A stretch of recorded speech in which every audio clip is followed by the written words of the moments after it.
demandé cette semaine de parler des masques.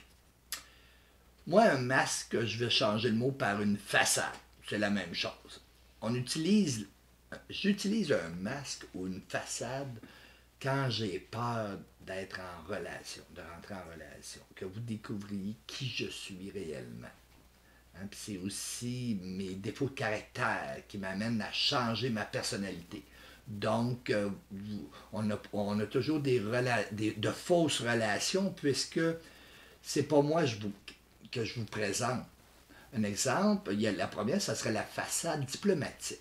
Hein, on entend les politiciens souvent, on ne sait jamais. Posez-leur une question, ils répondront jamais oui ou non. Ils vont toujours contourner, puis au bout de la ligne, une demi-heure, 3 quarts d'heure plus tard, on ne sait même pas ce qu'ils pensent. C'est la même chose. J'avais une grande facilité à faire ça. Quand j'avais peur que tu me rejettes, je vais tout contourner ça, puis tu vas voir que je veux pas qu'il y ait de chicane en fin de compte. Mais la chicane finit toujours par arriver un jour ou l'autre parce que ce n'est pas moi réellement.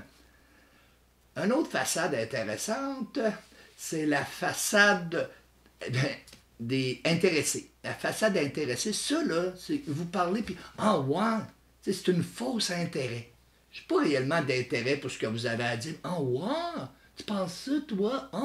Ah ouais, ça se peut. Peut-être que j'aimerais ça, mais en réalité, je n'ai aucun intérêt pour ça. Le désavantage, encore une fois, c'est qu'on ne se connaît jamais réellement. On ne peut pas être en relation ensemble. Après ça, moi, la prochaine façade que je vais vous parler, c'est réellement celle que j'ai employée beaucoup, beaucoup. C'est la façade caméléon. C'est-à-dire, j'étais tough avec les toughs, j'étais doux avec les doux, j'étais sportif avec les sportifs, j'étais rocker avec les rockers. Je devenais ce que vous vouliez que je sois. Ça fait qu'à un moment, on se sent tout le temps seul parce que personne ne nous connaît réellement. L'autre façade, c'est la façade du perfectionniste.